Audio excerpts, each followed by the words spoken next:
नए वीडियो के साथ हैं और आज अपन समझेंगे आईसी का वर्किंग सिस्टम। और पिछले वीडियो में हमने समझा था कि आईसी क्या होती है और इसमें हम समझेंगे कि आईसी कैसे काम करती है, वर्किंग इसका क्या होता है, किस तरीके से वर्क करती है।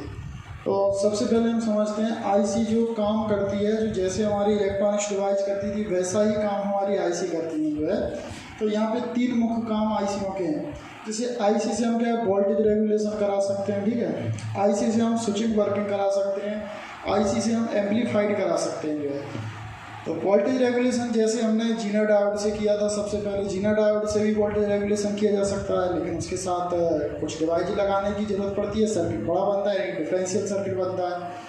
ट्रांजिस्टरों के द्वारा भी हम कर सकते हैं वोल्टेज रेगुलेशन, एचसीआरओ के द्वारा भी हम वोल्टेज रेगुलेशन कर सकते हैं, ठीक है। इसी तरीके से हम आईसी के द्वारा भी वोल्टेज रेगुलेशन कर सकते हैं। वोल्टेज रेगुलेशन से मतलब ये होता है कि जैसे हमें इनपुट वोल्टेज हमने 240 दिया या मान लीजिए हमने 20 वोल्टेज दिया और आउटपुट में हम चाहते हैं 24 वोल्टेज या स्थिर वोल्टेज चाहते हैं, यानी इनपुट का वोल्टेज बदलता रहे, अनरेगुलेटेड होता रहे, लेकिन आउटपुट का वोल्टेज नहीं बदलना चाहिए। तो उस डिवाइस को या सर्किट को हम कहते हैं वोल्टेज रेगुलेशन। वोल्टेज रेगुलेशन की प्रत्येक इलेक्ट्रॉनिक्स डिवाइस में ज़रूरत पड़ती है।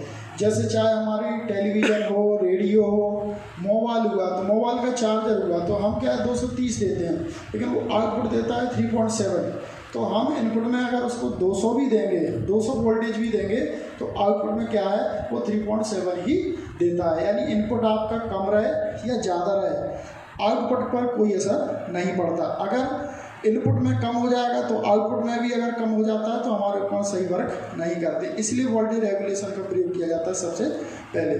तो यहाँ पे केवल अभी हम वोल्टेज रेगुलेशन वर्किंग का वर्गीकरण करेंगे या समझेंगे।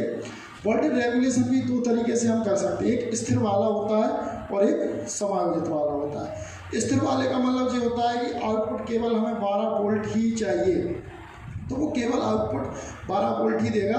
अब जैसे हमें कोई उपकरण है वो 10 वोल्ट से चलाना है, तो फिर वो सर्किट आपको 10 वोल्ट नहीं दे सकता है जो, ठीक है। तो ऐसे सर्किट को अपन क्या कहते हैं, स्थिर वाला, और समायोजित वाले में हम परिवर्तित कर सकते हैं जो है। अब सबसे पहले हम समझते हैं आईसी के टर्मिनल। तो आईसी के यहाँ पे सिलेबस में 3 टर्मिनल और 4 टर्मिनल आईसी होती है जो है। 3 टर्मिनल में से एक इनपुट और एक आउटपुट और एक कॉमन टर्मिनल। जैसे देखो ये इनपुट है, आउटपुट है, और ये एक सिंपल आईसी दी गई है और ये कॉमन टर्मिनल है जो है, ठीक है। अब यदि हम इस आईसी का प्रयोग करेंगे तो कैसे करेंगे, जैसे मैंने यहाँ से इस आईसी को 20 से 24 वोल्टेज दिया और ये वोल्टेज होता है अनरेगुलर वोल्टेज होगा। अनरेगुलर से मतलब ये होता है कम ज़्यादा होता रहेगा। तो ये आईसी में जाएगा और जब ये बाहर निकलेगा आउटपुट, तो मान लीजिए मुझे आउटपुट चाहिए था इसका 12 वोल्ट, तो ये हमें 12 वोल्ट ही आउटपुट देगा। यहाँ पे चाहे 21 इनपुट करें तो भी ये 12 देगा, 24 इनपुट करें तो भी ये 12 देगा। अब आईसी को बचाने के लिए हमें क्या करना पड़ता है कि इसमें एक इनपुट में भी कैपेसिटर लगा देते हैं और एक आउटपुट में भी कैपेसिटर लगा देते हैं।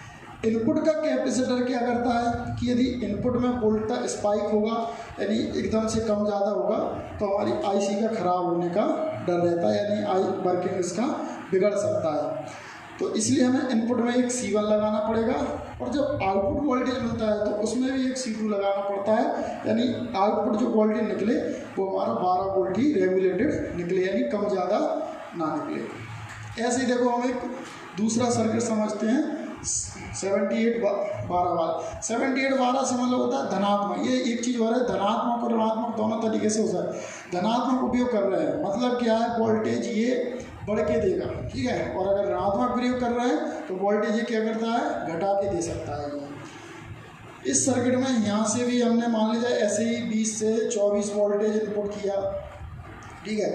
आउटपुट पे हमें मिल जाएगा इसका, मान लीजिए हमने 18 वोल्ट डिजाइन किया है, तो ये आउटपुट पे हमारा 18 वोल्ट। ये C1 C2 इसी तरीके से वर्क करेंगे सेम। यहाँ पे एक रेजिस्टेंस के साथ हमने LED लगा दी है, जिससे कि हमें पता चलता रहता है कि आउटपुट वोल्टेज हमारा निकल रहा है। जैसे चार्जरों में लगा रहता है LED, वो उसी तरीके का ये LED रहता है। अब यदि हम इसको जेनर डायोड के साथ जोड़ें तो इसका और रेगुलेटेड कर सकते हैं। जैसे यहाँ पे अपन जोड़ना चाहें तो जेनर डायोड के साथ यदि हम इसको जोड़ दें, इस तरीके से भी इसको जोड़ा जा सकता है। तो यहाँ पे क्या होता है, ये सर्किट बन गया जेनर डायोड। अब जेनर डायोड मान लीजिए 6.1 वोल्टेज रेगुलेटेड कर सकता है, तो ये 12 तक के लिए भी उपयोग हो जाएगा, क्योंकि 18 था तो 18 से कितना हो जाएगा, 12 भी हो जाएगा। इसी तरीके से यदि हमें इसका प्रयोग नहीं करना है और यहाँ पे एक वेरिएबल रेजिस्टेंस यदि हम लगा दें तो फिर ये क्या है, समायोजित वाला बन जाएगा। अब समायोजित मान लीजिए ये है हमारे पास 12 से 24 समायोजित है, तो इसका मतलब ये होता है, ये दुकानदारों के पास ज़्यादा रहता है। जैसे हमारे पास कोई 18 वोल्ट का आ गया और उसको हमें रेगुलेटेड वोल्टेज देना, तो हम इसके थ्रू देते हैं, तो इसको सेट करके 18 आउटपुट निकाला जा सकता है। 12 वाला उपकरण है तो उसको 12 पे सेट कर देंगे तो 12 वाला निकाला जा सकता है। तो इस प्रकार से जो आईसी होती है वो वोल्टेज रेगुलेशन का काम करती है। 4 टर्मिनल वालों भी आईसी सेम इसी तरीके से वर्क करती है। तो यहाँ पे केवल हमारे पाठ्यक्रम में वोल्टेज रेगुलेशन का ही वर्किंग दिया गया था, क्योंकि स्विचिंग और एम्पलीफायर आईसी का प्रयोग अभी अपन को नहीं दिया गया है, तो इसलिए आपको बिल्कुल समझ में आ गया होगा कि वोल्टेज रेगुलेशन कैसे किया जाता है एक 3 टर्मिनल आईसी के द्वारा। आगे के चैप्टरों में एक आईसी 555 एक इम्पोर्टेंट आईसी होती है, उसको भी अपन पढ़ेंगे।